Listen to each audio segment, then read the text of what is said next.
201માં પ્રશ્ન સુધી આપણે પહોંચી ગયા છીએ. કોની સોંપણી થઈ શકતી નથી? તો ભાઈ આમાંથી તમે ઓપ્શન જુઓ તો આમાંથી ખ્યાલ આવી જાય કે ભાઈ કોની સોંપણી થઈ શકતી નથી. સત્તા, જવાબદારી, ઉત્તરદાયિત્વ અને ફરજ. જો સત્તાની સોંપણી થાય, જવાબદારીની સોંપણી થાય, પણ ઉત્તરદાયિત્વનું સર્જન થાય. શું થાય? ઉત્તરદાયિત્વનું સર્જન થાય અને ફરજની પણ સોંપણી થાય. એટલે અહીંયા સાચો જવાબ આવશે સી ઓપ્શન. 202માં પ્રશ્ન એ જવાબદારી એ ઉપરી અધિકારી દ્વારા વહેંચવામાં આવેલી ખાલી જગ્યા છે. તો ભાઈ શું છે? ફરજ છે ભાઈ, બરાબર. જે તે વ્યક્તિ દ્વારા સોંપાયેલી ફરજ છે ભાઈ, યાદ રાખજો. સત્તાની સોંપણી એ અન્ય વ્યક્તિને સત્તા અને જવાબદારી સોંપી અસરકારક દેખાવ માટે ઉત્તરદાયિત્વની સ્થાપના કરે છે. આ મંતવ્ય કોનું છે? તો લુઈસ એલનનું માનવું છે ભાઈ. લુઈસ એલન અહીંયા સાચો જવાબ આવે કે સત્તાની સોંપણી એ અન્ય વ્યક્તિને તેની સત્તા અને જવાબદારી સોંપી અસરકારક દેખાવ માટે ઉત્તરદાયિત્વની સ્થાપના કરે છે. લુઈસ એલન દ્વારા કહેવામાં આવેલી વાત. સત્તા સોંપણીની પ્રક્રિયામાં નીચેના પૈકી કોનો સમાવેશ થતો નથી? તો ખબર પડતી હોવી જોઈએ કે સત્તા સોંપણીના મૂળ તત્વ કેટલા છે? 3 છે. કયા કયા? જોઈએ. જવાબદારી, સત્તા અને ઉત્તરદાયિત્વ, એટલે કે હોદ્દાનો સમાવેશ થતો નથી. યાદ રાખતા જાઓ, રિવાઇઝ કરતા જાઓ, એટલે વધારે તમારા MCQ સાચા પડે. શ્રેણિક વ્યવસ્થા તંત્ર કેવા પ્રકારની હુકમ પદ્ધતિઓનો ઉપયોગ કરતું વ્યવસ્થાતંત્રીય માળખું છે? તો ભાઈ શ્રેણિક વ્યવસ્થા તંત્ર છે ને એ બહુવિધ હુકમ પદ્ધતિઓ. કેવી પદ્ધતિઓ ભાઈ? બહુવિધ હુકમ પદ્ધતિઓ, બરાબર. બહુવિધ હુકમ પદ્ધતિઓનો ઉપયોગ કરતું એક માળખું છે, યાદ રાખજો. અવૈધિક વ્યવસ્થા તંત્રમાં માહિતી સંચાર મોટા ભાગે કેવો હોય? તો ભાઈ મૌખિક હોય, સ્વાભાવિક છે. વૈધિક હોય, બરાબર. વૈધિક વ્યવસ્થા તંત્ર હોય તો લેખિત હોય, બરાબર. તો લેખિત હોય.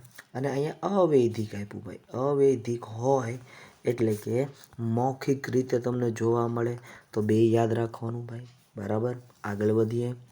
રેખિક વ્યવસ્થા તંત્રમાં વિભાગીય અધિકારીના હાથ નીચે નીચેના પૈકી કોણ કાર્ય કરતું નથી? તો અહીંયા વાત છે રેખિક વ્યવસ્થા તંત્રની. સુપરવાઇઝર કાર્ય કરતા હોય છે, ફોરમેન કાર્ય કરતા હોય છે, કારકુનો કાર્ય કરતા હોય છે, કામદારો ક્યાંય પણ હોતા નથી, બરાબર. એટલે રેખિક વ્યવસ્થા તંત્રમાં વિભાગીય અધિકારીના હાથ નીચે નીચેના પૈકી કોણ કાર્ય કરતું નથી? તો કામદારો કાર્ય કરતા નથી.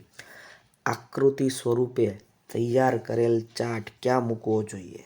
તો ભાઈ આકૃતિ સ્વરૂપે તૈયાર કરેલો ચાર્ટ તમારે નોટિસ બોર્ડ ઉપર મૂકવો જોઈએ. ક્યાં મૂકવાનો હોય? નોટિસ બોર્ડ ઉપર મૂકવાનો હોય, ખાસ યાદ રાખજો. આગળ વધીએ.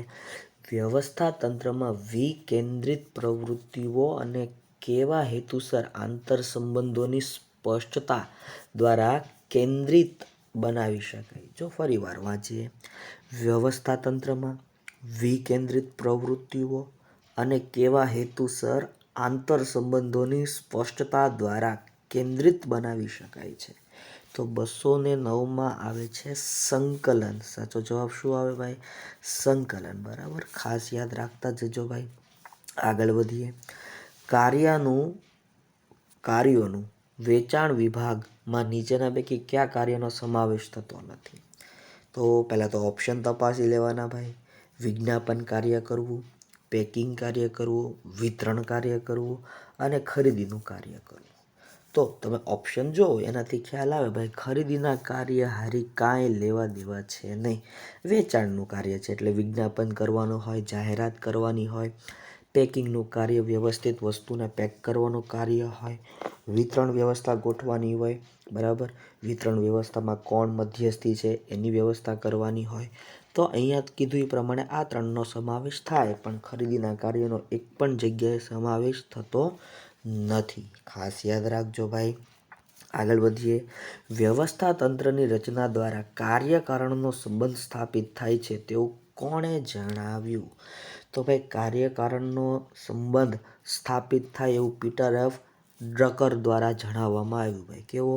કાર્ય અને કારણ આ બંનેનો સંબંધ સ્થાપિત થાય છે. ભાઈ કાર્યકારણનો સંબંધ સ્થાપિત થાય છે આવું પીટર એફ ડ્રકર દ્વારા જણાવવામાં આવ્યું છે. નીચેના પૈકી કઈ બાબત વ્યવસ્થા તંત્રની મૂળભૂત જરૂરિયાત નથી? ઓપ્શન જોઈએ આપણે ભાઈ. દેખરેખ, અંદાજપત્ર, અંકુશ અને સંકલન. જો અહીંયા વાત થાય છે વ્યવસ્થા તંત્રની, તો વ્યવસ્થા તંત્રમાં મિત્રો તમે જાણો છો એ પ્રમાણે દેખરેખ રાખવામાં આવે, કર્મચારીઓ ઉપર દેખરેખ હોય, અંકુશ હોય, સંકલન હોય, પણ અંદાજપત્રને કાંઈ લેવા દેવા છે ને. એટલે આ પ્રશ્નમાં તમારો સાચો જવાબ શું બનશે ભાઈ? અંદાજપત્ર. વ્યવસ્થા તંત્ર કયા કાર્ય ઉપર આધારિત છે? તો ભાઈ વ્યવસ્થા તંત્ર છે ને એ આયોજનનું કાર્ય છે. કેનું કાર્ય છે ભાઈ? વ્યવસ્થા તંત્ર એ આયોજનનું કાર્ય છે. ખાસ યાદ રાખજો ભાઈ, શેનું કાર્ય છે? આયોજનનું કાર્ય છે. વ્યવસ્થા તંત્ર એ વિવિધ હેતુઓનું કેવા પ્રકારનું સંકલન કરતું માળખું છે? તો ભાઈ રૈખિક વ્યવસ્થા તંત્ર. ભાઈ વ્યવસ્થા તંત્ર એ વિવિધ હેતુઓનું કેવા પ્રકારનું સંકલન કરતું માળખું છે? રૈખિક. આમાં સાચો જવાબ આવે છે. એટલે અહીંયા રૈખિક ઓપ્શન આપણે ટીક કરી નાખશું. આગળ વધીએ. સંચાલન ધંધાકીય સાહસનું મગજ છે, આયોજન એ પ્રાણ છે, અને વ્યવસ્થા તંત્ર શું છે? તો વ્યવસ્થા તંત્રને શરીર કીધું. ભાઈ જો જોવા રેખું અને પાકું કરવા રેખું પૂછાય. ધંધાકીય સાહસનું મગજ, બરાબર, એ સંચાલન. સંચાલનને શું કીધું? મગજ કીધું ભાઈ, બરાબર. આયોજનને શું કીધું? આયોજનને પ્રાણ કીધા. તો વ્યવસ્થા તંત્ર ઓટોમેટિક શું બની જાય છે ભાઈ?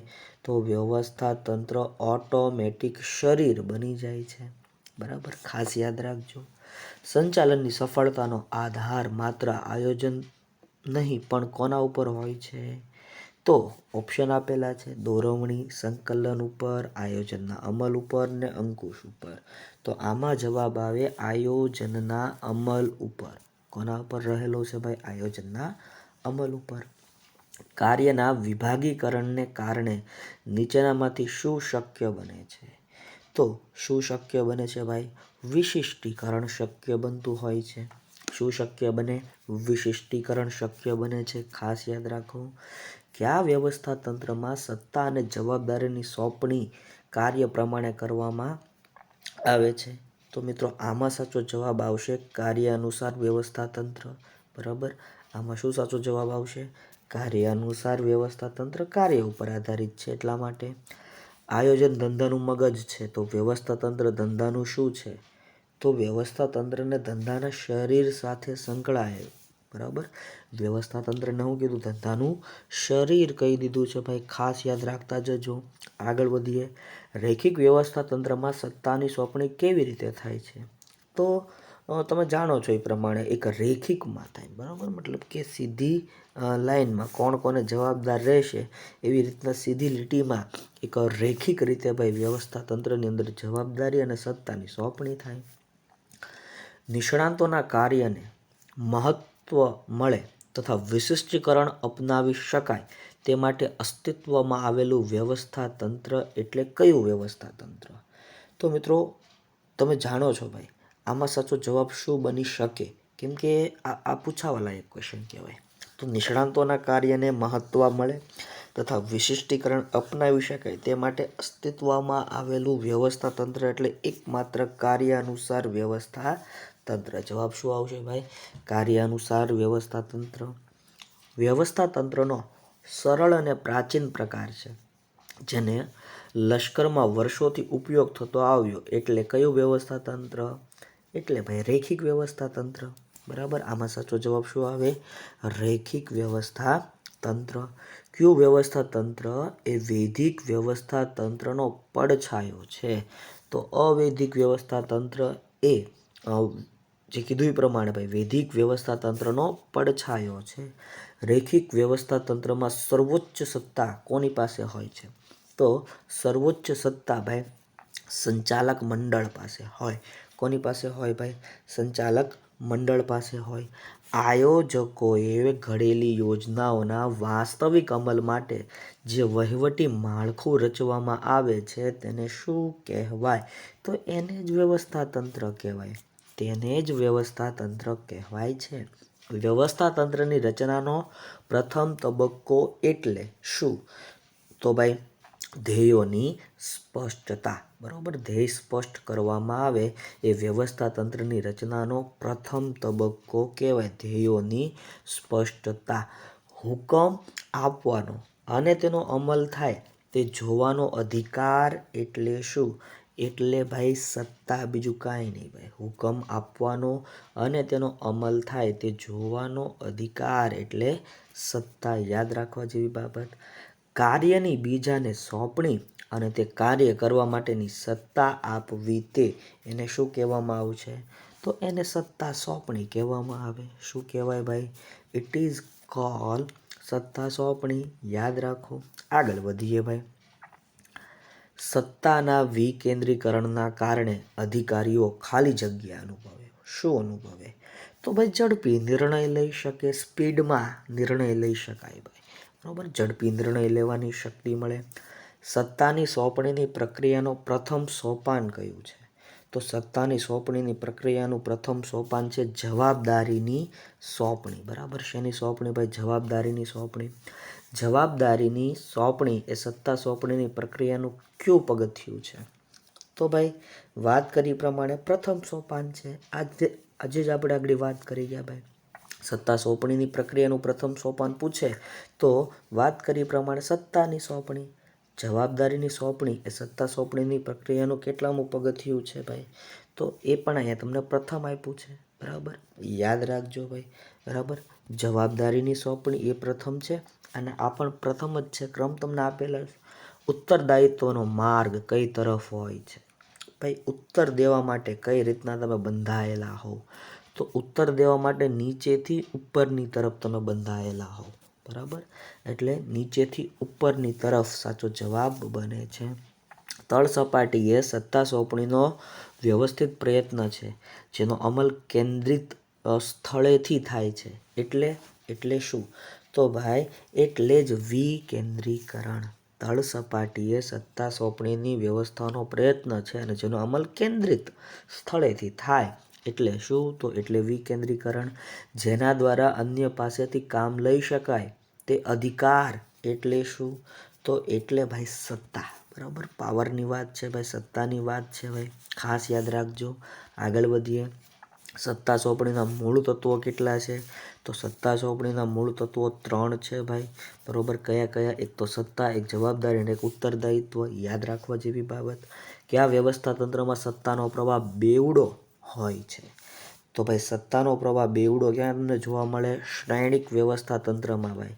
બરાબર, શ્રેણિક વ્યવસ્થા તંત્રમાં તમને સત્તાનો પ્રવાહ કેવો જોવા મળે? બેવડો જોવા મળે.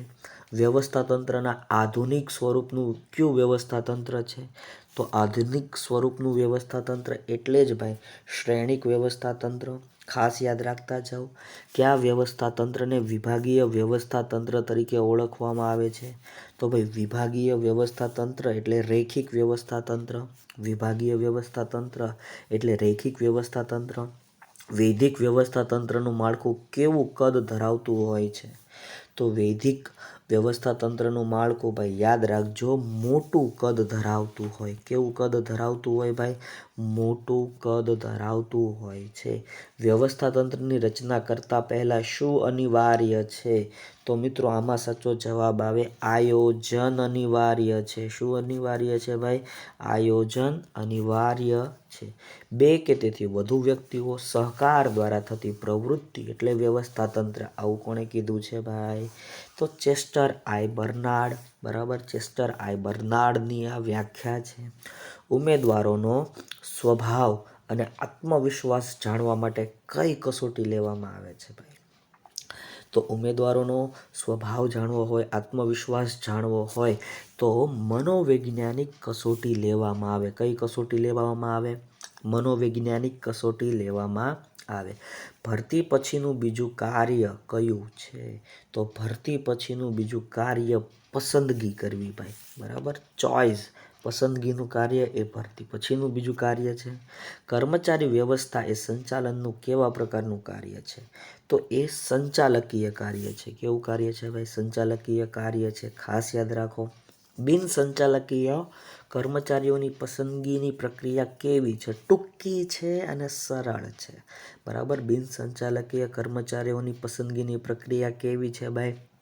ટૂંકી અને સરળ છે. ઉમેદવારની અરજી મળવા સુધીના કાર્યને શું કહે છે? તો ઉમેદવારની અરજી મળવા સુધીના કાર્યને ભરતીનું કાર્ય કહેવાય. શું કહેવાય ભાઈ? ભરતીનું કાર્ય કહેવાય. માનવ સંસાધન સંચાલનનું મુખ્ય કાર્ય કયું છે? તો માનવ સંસાધન સંચાલનનું મુખ્ય કાર્ય કર્મચારીઓનું આયોજન કરવાનું છે. કર્મચારીઓ ધંધાકીય એકમની શું છે? તો અમૂલ્ય મિલકત છે ભાઈ. અમૂલ્ય મિલકત, જેનું મૂલ્ય ન આંકી શકાય તેવી મિલકત. ઉમેદવારની આવડત કઈ કસોટી દ્વારા નક્કી થાય છે? તો ઉમેદવારની આવડત ધંધાકીય કસોટી દ્વારા નક્કી થાય ભાઈ. કઈ કસોટી દ્વારા? ધંધાકીય કસોટી દ્વારા નક્કી થાય છે. પસંદગીની પ્રક્રિયાનો પ્રથમ તબક્કો કયો છે? તો આવકાર અને પ્રાથમિક મુલાકાત, બરાબર. આવકાર, તમને આવકારવામાં આવે અને પ્રાથમિક મુલાકાત ગોઠવવામાં આવે એ તમારી, બરાબર, પસંદગીની પ્રક્રિયાનો પ્રથમ તબક્કો થાય. વિડીયો ગમતો હોય તો એક લાઈક કરો, શેર કરો, કમેન્ટ સેક્શનમાં કમેન્ટ કરો.